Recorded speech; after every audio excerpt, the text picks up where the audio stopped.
Video ini diperuntukkan hanya untuk yang berakal sehat saja. Yang akalnya kurang sehat, di skip dulu ya.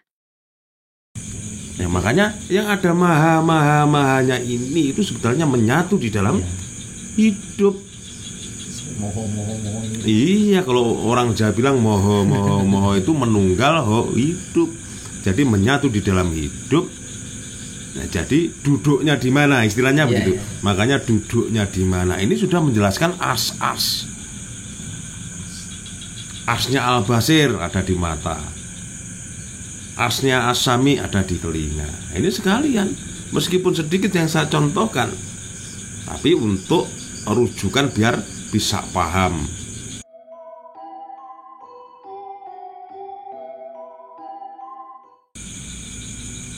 Begini ini melanjuti tentang ajaran Kanjeng Sesiti Jenar tentang sifat kafir berwatak jisim yang akan memusuk bercampur lebur tanah. Itu seperti apa ya? Kafir itu bermakna ingkar atau mengingkari. Nah, kalau sudah sumbernya dari Sesiti Jenar, ini ada kaitannya dengan ajaran yang beliau sampaikan ke khalayak banyak ketika itu, bahwa kafir itu yang memilikinya adalah jisim atau jasad yang dimiliki manusia. Setuju atau tidak, bisa merasakan atau tidak, itu bergantung kepada jasad yang dimiliki manusia. Jadi sifatnya kafir itu yang memilikinya adalah jasad manusianya itu sendiri. Nah, pada kenyataannya memang dari zaman kewalian dulu banyak yang mengingkari apa yang sudah disampaikan oleh Kanjeng Sesiti Jenar. Jadi artinya begini, artinya jisim ini punya kenapsuan. Kenapsuan inilah yang pada akhirnya mengingkari apa yang sudah disampaikan oleh Kanjeng Sesiti Jenar, bahwa yang sebenarnya penyatuan itu ada. Nah, bagi mereka atau bagi manusia-manusia yang tidak mengakui adanya penyatuan-penyatuan itu, nah maka disebutlah bahwa memiliki sifat kafir yang sebetulnya kepunyaan jisimnya atau badannya atau bangkainya itu yang kemudian lebur menjadi tanah ketika meninggal dunia. Jadi memang pengertian tentang penyatuan yang dimaksud oleh Kanjeng Sesiti Jenar itu juga bergantung kepada unsur manusianya. Adakah mau mengakuinya atau tidak mengakuinya? Adakah pula mau mencarinya atau tidak mau mencarinya? Nah, itu bergantung kepada unsur manusianya. Nah, jika percaya kemudian mencarinya, maka akan didapatkannya juga. Dan jika manusianya itu tidak percaya atau mengingkarinya, maka yang mempunyai sifat kafir itu adalah jisimnya atau jasadnya yang kemudian menjadi bangkai, membusuk kembali ke asalnya masing-masing atau menjadi tanah, menjadi yang lain sebagaimana asal muasal jisim yang dimiliki oleh manusia. Itu maksud daripada kafir yang dimiliki oleh manusia, sifat jisim. Terus yang ini terus jika kita sejiwa zat maha luhur, ia gagah berani maha sejati dalam sarak. Itu maksudnya seperti apa ya? Ya, ini saraknya dulu. Sarak itu kan hukum. Jadi arti sarak itu hukum, karena dia berbahasa Arab, berarti yang dimaksud sarak adalah hukum yang berasaskan atau yang berlandaskan agama Islam. Jadi sarak itu hukum Islam. Nah, terus bagi mereka yang sejiwa dengan zat yang luhur, nah ini yang dimaksud sebetulnya penyatuan yang dimiliki oleh Allah di dalam diri manusia. Jadi pada intinya begini, pada intinya semua ajaran yang disampaikan oleh Sesiti Jenar ini bermuaranya ke wahdatul wujud. Muaranya mahalaluhur wujud. Iya, muaranya ke penyatuan Allah yang ada di dalam diri manusia. Nah, mungkin yang ini tadi ya ada yang belum paham masalah penyatuan, apa yang dimaksud dengan zat mahaluhur itu. Nah, zat mahaluhur ini meliputi semuanya yang menyatu di dalam diri manusia. Bukankah Allah itu terpecah menjadi 99 asma? Oh iya. Ya, jadi minimal 99 zat yang menyatu di dalam diri manusia inilah yang disebut yang mahaluhur. Ini banyak ini mau ditanyain. Iya, nggak apa-apa, yang penting santai, nggak ada pikiran yang lain-lain sehingga bisa lebih fokus di dalam perbincangan ini. Terus ini ada lagi nih. Dia itu pangeran saya yang menguasai dan memerintah saya, yang bersifat wahdaniyah, artinya menyatukan diri dengan ciptaannya. Itu jabarannya seperti apa ya, Bu? Nah, ini wahdaniyahnya dulu. Wahdaniyah itu yang menyatunya sang pencipta alam, yang sebenarnya menyatu kepada hasil ciptaannya, dan salah satu hasil ciptaannya ini adalah manusia. Nah, inilah sifat wahdaniyah. Itu kan masuk ke dalam salah satu sifat 20. Nah, Allah yang sebenarnya ini menyatu di dalam hasil ciptaannya. Kembali ke soal penyatuan-penyatuan yang menurut hukum syara, yang berdasarkan atau yang berlandaskan ajaran agama Islam, yang digarisbawahi bahwa Allah itu terdiri dari 99 asma. Ya, meskipun tidak hanya 99 saja, sebetulnya banyak sekali yang ada di dalam diri manusia. Itu penyatuan-penyatuan Allah itu banyak sekali sebetulnya. Tapi intinya adalah 99 asma itu tadi. Lah, jika manusia sudah mengerti tentang penyatuan 99 asma itu, maka manusianya sudah luar biasa sekali, sudah maha sakti katanya. Sudah maha sakti dan maha luar biasa. Tapi tetap kembali ke pertanyaan yang pertama, ini bergantung kepada jisimnya itu tadi, mau mengakui apa tidak, mau mencari atau menggalinya apa tidak. Nah, begitu loh sebetulnya itu. Jadi semua ini bermuara lagi kepada pada ajaran Kanjeng Siti Jenar yang namanya ajaran Wahdatul Wujud atau Manunggaling Kala Gusti. Ya, memang benar. Kalau kita nggak mau mengakuinya, ya bagaimana bisa kita menggalinya? Iya. Pengakuannya ada, pengakuan saja tidak ada. Nah, bagaimana punya pijakan untuk mencari kebenarannya? Yang penting itu pengakuannya dulu ya. Ya, pengakuannya dulu, mengakui dulu, baru ada keinginan untuk menggali atau mencarinya. Nah, ini sebetulnya penyatuan-penyatuan ini sudah sering kali saya bincangkan di pertemuan-pertemuan yang sudah sebetulnya. Tapi ya tidak apa-apa. Lebih sering kita mengulanginya, maka akan lebih gampang kita ingat. Karena berkaitan semua kan? Karena berkaitan semua dan muaranya adalah satu. Apa itu muaranya? Wahdatul Wujud atau ajaran Manunggaling Kala Gusti. Ini ada lagi tentang beliau juga mengatakan dia dapat abadi, mengembara melebihi peluru, bukan budi, bukan nyawa, bukan hidup tanpa asal, dari manapun, bukan pula kehendak tanpa tujuan. Itu peribahasa ya, itu seperti apa, indah sekali kata-katanya itu. Nah, kalau sudah berbincang masalah penyatuan demi penyatuan ini, bukan budi juga bukan nyawa, ini memang murni penyatuan daripada Allah yang menyatu di dalam diri manusia. Dan tidak ada batasannya, karena dia halusnya manusia, artinya yang bersemayam di dalam diri manusia, yang menyatu di dalam diri manusia, yang tidak punya keterbatasan. Nah, pada dasarnya yang punya keterbatasan itu kan jisim atau jasad kita ini.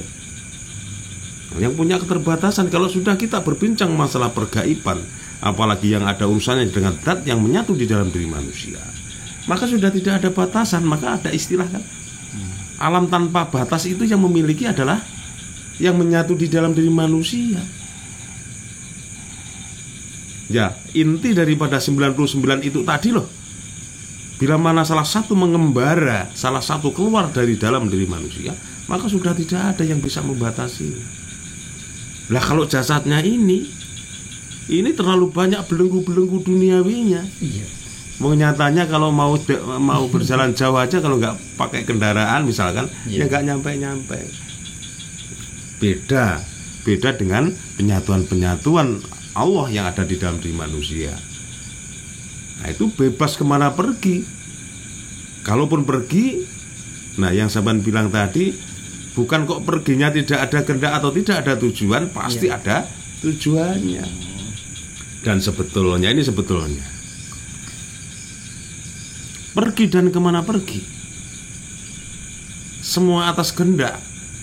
Artinya tidak ngawur begitu saja. Ini sebetulnya kan berkaitan dengan keinginan manusianya.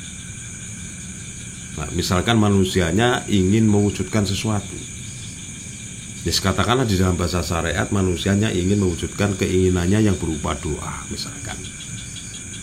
Nah untuk mewujudkan atau untuk terkabulnya doa ini, maka salah satu penyatuan Allah yang ada di dalam diri manusia itu keluar bebas tanpa batas untuk mewujudkan yang diinginkan manusianya itu. Jadi maksudnya seperti itu. Ini bergantung kehendak sebetulnya.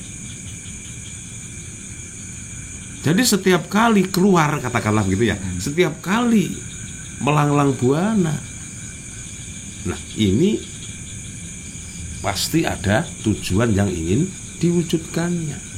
Nah kalau jisimnya ini kan sangat terbatas. Nah, makanya bahasa Kanjeng Sesi Jenar bahwa penyatuan Allah yang ada di dalam manusia itu tidak ada batasannya. Nah, bisa dibilang Maha Sakti melalang buana kemana saja yang dikehendaki, maka tidak ada yang bisa menghalanginya. Jadi kayak setajam peluru gitu ya. Secepat kilat, setajam peluru, atau bahasa kiasnya juga secepat mata anak panah melesat. Nah kalau jisimnya ini kan nggak bisa seperti itu. Nah terus mana lagi mungkin yang ada kaitannya dengan ajaran Sesi Jenar ini? Ini mau ada lagi peribahasanya sih. Iya. Dia itu satu. Dia itu bersatu padu dengan wujud saya.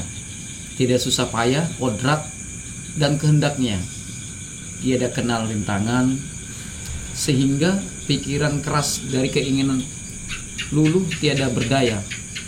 Maka timbullah dari jiwa raga saya kearif bijaksanaan, saya menjumpai ia sudah ada di sana. Itu maknanya itu. Peribahasanya itu banyak peribahasanya. Iya, itu kan bahasa-bahasa yang masih perlu dikaji kembali. Jadi artinya tetap dalam koridor penyatuan atau kemanunggalan yang menyatu atau sejiwa dengan diri kita, yang menyatu atau yang sejiwa dengan kita. Ya kita berbincang masalah penyatuan kemanunggalannya dulu, penyatuannya dulu yang ada di dalam diri kita. Bukankah pertemuan yang sudah lalu itu pernah kita bincangkan bahwa minimal 99 zat yang ada di dalam diri kita ini masing-masing menyatu di dalam diri manusia. Nah, sudah pernah saya contohkan juga, ini menyatunya di sini. Zat ini menyatukan di sini, atau asma ini menyatunya di sini. Nah, dari sekian penyatuan ini, ketika manusianya punya kehendak, punya keinginan, maka yang sesuai dengan keinginan manusia, yang ada kaitannya dengan hajat manusianya sendiri yang ingin diwujudkan, maka salah satu zat atau mungkin ada zat yang lain, nah ini akan melanglang buana atau akan keluar dari dalam diri manusia mewujudkan hajat yang dimiliki manusianya itu. Nah ini sebetulnya agak sedikit sulit untuk memahami. Nah, tak kasih contoh saja, contohnya seperti ini. Nah, agar kita mungkin punya keinginan agar banyak orang suka atau senang kepada diri kita. Nah, bukankah untuk urusan kasih sayang itu wewenangnya Ar-Rahman dan Ar-Rahim? Nah, contohnya seperti itu. Maka ketika kita itu memancarkan atau kita itu berhajat punya tujuan biar disenangi banyak orang, nah, misalkan kita mewiridkan atau menzikirkan Ar-Rahman dan Ar-Rahim. Lah, maka yang keluar untuk melaksanakan tugas ini atau untuk melaksanakan sebagai perwujudan apa yang kita inginkan, nah, maka Ar-Rahman dan Ar-Rahim ini akan keluar melesat seperti anak panah. Ketujuan yang seperti yang kita harapkan, nah, dan membuat suatu upaya untuk mewujudkan apa yang kita hajatkan itu tadi. Nah, begitu juga dengan zat-zat yang lain. Kesesuaian manusianya, kesesuaian zat yang ada kaitannya dengan keinginan manusianya ini loh. Misalkan ingin bisa cerdas otaknya. Nah, ini kan sudah saya contohkan juga ini sebetulnya di pertemuan yang sudah. Nah, dengan cukup kita mewiridkan ya basir misalnya. Kemudian kita tahu tata caranya yang lain. Kita tidak bisa memakan makanan yang mengandungi muatan-muatan negatif, sehingga yang akan melesat keluar untuk bisa menjadikan otak kita pandai ini ya zatnya Al-Basir, zatnya Ar-Rasyid itu yang keluar mewujudkan apa yang kita inginkan. Makanya kalau sudah berbincang masalah zat ini memang tidak ada batasan. Yang punya batasan adalah jisimnya ini atau manusianya ini. Iya. Jadi sifatnya itu tidak mempunyai batasan. Nah, tidak mempunyai batasan sifatnya. Itu maksud daripada apa yang diajarkan oleh Kanjeng Syekh Siti Jenar. Nah, mungkin adalah yang lain lagi yang ada kaitannya dengan ini tadi. Muaranya semua di kemenunggalan atau di penyatuan kok itu. Wahdatul wujud, tidak berbincang di luar diri manusia, tidak. Jadi tetap ada di dalam diri kita semua. Diri kita semua ya. Iya. Ya tadi itu ya, sampai bisa maka timbullah jiwa dan raga saya. Kearifan, bijaksanaan, saya menjumpai dia ada di sana itu. Nah iya, kok maha bijaksana dan maha arif, maha adil, dan semuanya itu ada di dalam diri kita kok. Nah, coba diingat lagi 99 asma itu ada Al-Adli, ada Al-Hakim. Nah, itu kan bahasa-bahasa indahnya Kanjeng Syekh Siti Jenar untuk menyampaikan apa yang dia ajarkan, yang beliau ajarkan itu kan juga pakai bahasa-bahasa yang luar biasa. Ya, bahasa-bahasanya seperti bahasa-bahasa santun. Iya. Tapi kalau kita tidak mempelajari bahasa itu juga kita tidak akan menjumpai. Apalagi iya, ini apalagi kok sampai menjumpainya. Yang di pertama tadi itu mengakui atau tidak sampai menggolongkan bahwa yang tidak mengaku itu adalah masuk ke dalam ranahnya kafir. Ya kan? Nah, dan kafir itu sifatnya jisim yang dimiliki oleh manusia. Dan sebenarnya percaya atau tidak, mengingkari atau tidak, penyatuan itu tetap ada. Secara tidak sadar sebenarnya orang kita tidak sadar, ya. Kayak manusianya aja tidak menyadarinya, bahkan mengingkarinya. Nah, yang kebanyakan yang terjadi kan seperti itu. Misalkan bukankah kita bisa melihat ini dengan nyata ini kalau nggak ada penyatuannya Al-Basir di dalam mata kita nggak bisa melihat. Nah, kan anehnya ini ya. Anehnya unsur manusianya kadangkala tidak mengakuinya keberadaan Al-Basir di mata kita, yang artinya maha melihat. Ya, makanya yang ada mahanya ini itu sebetulnya menyatu di dalam hidup. Moho. Iya, kalau orang Jawa bilang moho itu menunggal hidup. Jadi menyatu di dalam hidup. Nah, jadi duduknya di mana istilahnya begitu. Makanya duduknya di mana ini sudah menjelaskan as. Asnya Al-Basir ada di mata. Asnya As-Sami ada di telinga. Nah, ini sekalian, meskipun sedikit yang saya contohkan, tapi untuk rujukan biar bisa paham. Ya, bagi sahabat sendiri mungkin atau yang lain yang kebetulan melihat apa yang kita obrolkan ini, dengan contoh-contoh itu agar bisa membantu di dalam memahami apa yang kita obrolkan ini tadi. Kayak mulut kita ini kalau nggak ada Rahman Rahim ya nggak bisa ngomong seperti ini, nggak bisa ngomong. Hanya jisimnya saja ya. Berarti ya ketika sudah ditinggalkan oleh zat yang menyatu di dalam diri kita, maka kita akan jadi hanya sebatas bangkai saja yang nggak bisa bergerak-gerak. Sudah berpisah sudah. Nah, iya, karena sudah berpisah, sudah ditinggalkan oleh zat-zat yang ada di dalam diri kita. Nah, ini memang agak aneh sih. Anehnya kenapa? Ilmu yang sudah dikabarkan atau sudah disiarkan sesi di Jenar ini, kan ini termasuk dalam kajian ilmu sejati. Ilmu sejati, ilmu yang bisa membuka tabir kehidupan khususnya yang ada di dalam diri manusia. Tapi kenapa banyak yang tidak mengakuinya?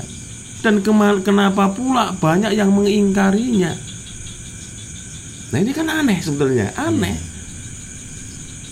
Kok nggak benar-benar berpikir dengan cerdas, dengan akalnya yang sehat? Kita bisa bergerak kemana pergi, jasad kita maksudnya. Itu yang menggerakkan siapa? Kita bisa melihat, kita bisa memakan dengan enak, kita bisa mendengarkan. Loh, ini loh, siapa yang bisa membuat seperti itu semua itu tadi? Nah, makanya Kanjeng Sesi Jenar berusaha untuk menjelaskan apapun yang ada di dalam diri manusia ini, meskipun ketika itu banyak yang menolaknya. Bahkan sampai menganggap bahwa Kanjeng Sesi Jenar itu mengajarkan aliran sesat. Nah, ini kan aneh. Ini terjadi 600-an tahun yang lalu, dan sampai detik ini pun masih banyak yang tidak mengakuinya, masih banyak yang tidak mempercayainya bahwa di dalam dirinya itu ada penyatuan-penyatuan Allah. Nah, ini kan aneh gitu. Anehnya kenapa? Tiap hari kita ngomong ini loh, apa yang menyatu di dalam omongan, atau karena apa kita bisa ngomong? Kita bisa melihat itu karena apa kita bisa melihat? Nah, ini tidak dikajinya. Nah, insya Allah lah, bagi mereka-mereka yang ingin tahu lebih tentang agama yang diyakininya sebagai penambah keteguhan imannya, maka sedikit demi sedikit akan bisa mengakuinya bahwa ajaran Kanjeng Syekh Siti Jenar itu adalah ajaran yang benar.